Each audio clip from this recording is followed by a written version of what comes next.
গণসংহতি আন্দোলন কার্যালয়ের সামনে 3টি ককটেল বিস্ফোরণ করা হয়েছে। জাতীয় নাগরিক পার্টির যে অফিস তার কার্যালয়ের সামনেও ককটেল বিস্ফোরণ করা হয়েছে। মানুষের মধ্যে ভয়, ভীতি, আতঙ্ক, ত্রাস সৃষ্টি করে তারা একটা অস্থিতিশীল পরিবেশ তৈরি করার চেষ্টা করছে। কোনো ধরনের অরাজকতা সৃষ্টির, মব আক্রমণের কোনো সুযোগ দেওয়ার কোনো জায়গা নেই। পরাজিত ফ্যাসিস্ট আওয়ামী লীগের লোকেরা যদি এই কাজ সুস্পষ্টভাবে প্রমাণিত হয়, তাহলে আজকে আওয়ামী লীগ যে একটা সন্ত্রাসী সংগঠনের আগেও ছিল এবং তারা এখন গুপ্ত সন্ত্রাস, এবং তাকেও আইনের আওতায় আনা দরকার।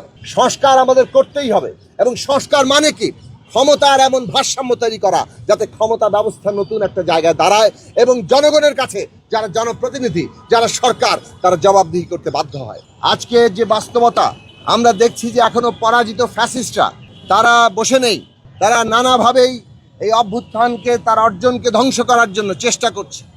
মানুষের মধ্যে ভয়, ভীতি, আতঙ্ক, ত্রাস সৃষ্টি করে তারা একটা অস্থিতিশীল পরিবেশ তৈরি করার চেষ্টা করছে। আপনারা জানেন, গতকাল রাত 8:30টার দিকে গণসংহতি আন্দোলন কার্যালয়ের সামনে 3টি ককটেল বিস্ফোরণ করা হয়েছে। এই ককটেল বিস্ফোরণের মধ্য দিয়ে এর আগে আমরা দেখেছি এনসিপি জাতীয় নাগরিক পার্টির যে অফিস তার কার্যালয়ের সামনেও ককটেল বিস্ফোরণ করা হয়েছে। এইভাবে তারা জুলাই মাসব্যাপী হয়তো এই ধরনের আতঙ্ক এবং ত্রাস সৃষ্টির উদ্যোগ নিয়েছে। এই সমস্ত অপতৎপরতা, এই ভয়ঙ্কর তৎপরতা দিয়ে তারা মনে করছে মানুষকে তারা ভীত সন্ত্রস্ত করতে পারবে। যারা ওই রকম গণহত্যা মোকাবেলা করে যে একজন মরলে আরো 4 জন আসে, এই রকম একটা অসাধারণ মানসিক শক্তি, দেশের প্রতি ভালোবাসা, জনগণের প্রতি ভালোবাসা, গণতন্ত্রের জন্য আকাঙ্ক্ষা এবং ফ্যাসিবাদকে বিদায় করার দৃঢ় প্রতিজ্ঞা, এই সমস্ত কিছু নিয়ে যারা এই লড়াই করেছেন, ফ্যাসিস্ট শক্তি মনে করছে তাদেরকে ভয় দেখিয়ে থামিয়ে দেওয়া যাবে। আমরা বিশ্বাস করি এই সমস্ত অপতৎপরতা, এদেরকে পরাজিত করেই আমাদের অভ্যুত্থানের অগ্রযাত্রাকে অব্যাহত রাখতে হবে।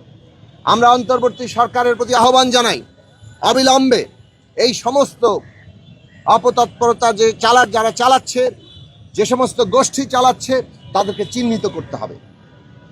এরা কারা তাদেরকে সুস্পষ্ট করতে হবে, সুস্পষ্ট প্রমাণ সহ এদেরকে আইনের আওতায় আনতে হবে। পরাজিত ফ্যাসিস্ট আওয়ামী লীগের লোকেরা যদি এই কাজ সুস্পষ্টভাবে প্রমাণিত হয়, তাহলে আজকে আওয়ামী লীগ যে একটা সন্ত্রাসী সংগঠনের আগেও ছিল এবং তারা এখন গুপ্ত সন্ত্রাস করার জন্য একটা তৎপরতা চালাচ্ছে, সেটা অত্যন্ত স্পষ্ট হয়ে আসবে এবং তাকেও আইনের আওতায় আনা দরকার। এই সমস্ত তৎপরতাকে আইনের আওতায় আনা দরকার। আমরা অন্তর্বর্তী সরকারের কাছে বলি, অভ্যুত্থানের শক্তির উপর আপনারা দাঁড়িয়ে আছেন। এইখানে অভ্যুত্থানের অর্জন হচ্ছে দেশের মানুষের নিরাপত্তা প্রতিষ্ঠা করা, যারা অপরাধ করেছে তাদেরকে আইনের আওতায় আনা।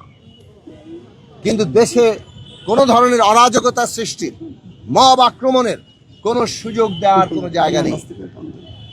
এইগুলোকে কোনো প্রশ্রয় দেওয়ার জায়গা নেই এবং এই ধরনের মব আক্রমণ, অরাজকতা, এইসবের সুযোগ নিয়েই কিন্তু ফ্যাসিস্টরা নানাভাবে তাদের অপতৎপরতা চালাবে।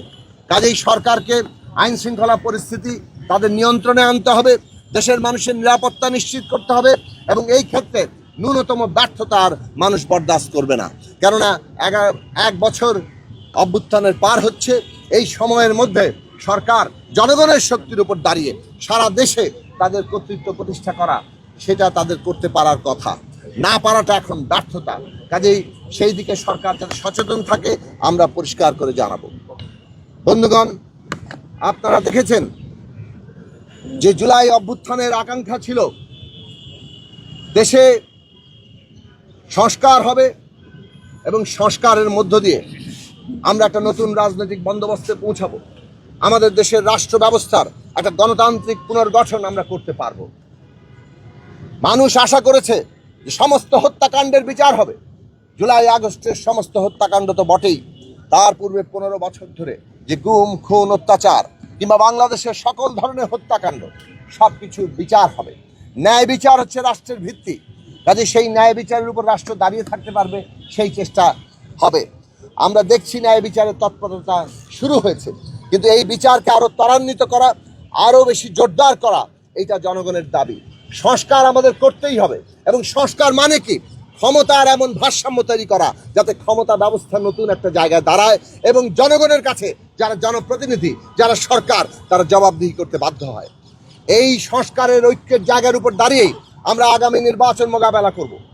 আমরা দেখছি সারা দেশে এখনো যে পরিস্থিতি, তাতে সরকারকে অবশ্যই নির্বাচনের পরিবেশ তৈরির ক্ষেত্রে মনোযোগী হতে হবে।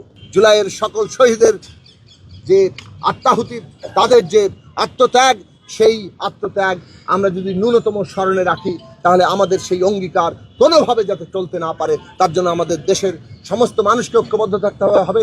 গণসংহতি আন্দোলনের সকল পর্যায়ের নেতাকর্মীর প্রতি আমরা আহ্বান জানাই, জুলাইয়ের আত্মত্যাগের উপর দাঁড়িয়ে 1971 সালের মুক্তি সংগ্রাম থেকে শুরু করে আমাদের দেশের গণতন্ত্র প্রতিষ্ঠার জন্য সকল আত্মত্যাগকে ধারণ করে বাংলাদেশের গণতান্ত্রিক রূপান্তরের জন্য আমাদেরকে আমাদের সর্বোচ্চ ত্যাগ এবং বলিষ্ঠ সংগ্রাম করতে হবে।